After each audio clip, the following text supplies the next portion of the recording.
আবার শাক দিয়ে গরম গরম ভাত খাওয়ার মজাটাই আলাদা। শাকগুলা ভালো করে ধুয়ে নিতে হবে।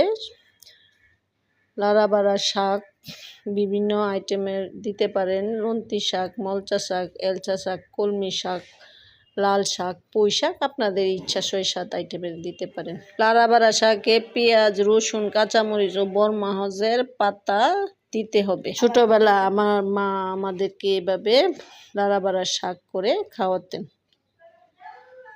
আমিও আজকে চেষ্টা করে দেখছি মায়ের মতো হয় কিনা।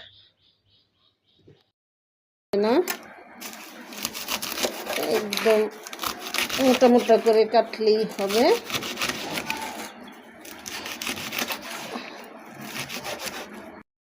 তারপর এগুলা প্যানের মধ্যে রাখবো।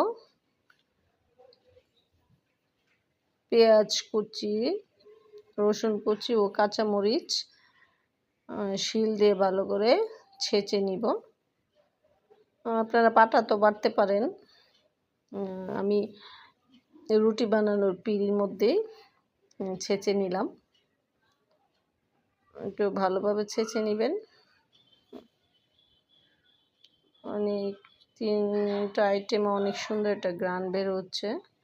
শাকের উপরে একটু লবণ, পরিমাণ মতো লবণ দিলাম। লবণ দেওয়ার পর ছেঁচা মশলাগুলো দিয়ে দিব উপরে। তারপর ঢাকনা দিয়ে ঢেকে চুলায় বসিয়ে দিব। লো হিটে বসিয়ে দিব। কিছুক্ষণ অপেক্ষা করি। প্রায় 15-20 মিনিট ঢাকনা দিয়ে ঢেকে রাখবো। তারপর আবার একটু নাড়াচাড়া দিব।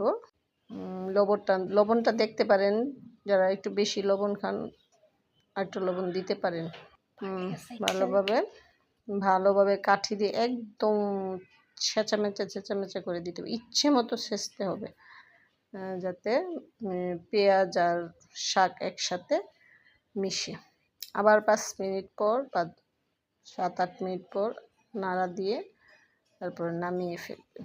যারা বেশি সিদ্ধ খেতে চান আরও পরে নামালেও পারবেন, তবে শাকটা কম সিদ্ধই ভালো, খেতে ভালো লাগে। অনেক সুন্দর স্মেল বের হচ্ছে, এখনই মনে চাচ্ছে খেয়ে ফেলতে। এখন আর একটা কাজ হলো শুকনা মরিচ। আমরা শুকনা মরিচ ভাজবো, ভেজে তারপর এগুলোকে গুঁড়ো করব। যারা বেশি ঝাল খাবেন তারা মরিচের পরিমাণ বেশি দিবেন।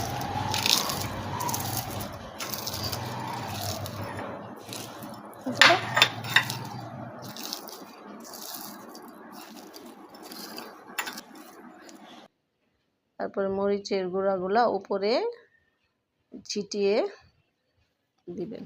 দেখতে অনেক সুন্দর লাগছে, খেতেও মনে হয় অনেক ভালোই লাগবে। তারপরে ধনেপাতা কুচি উপরে ছিটিয়ে দেবেন। ধনেপাতাগুলো খুব চিকন করে কুচি করবেন।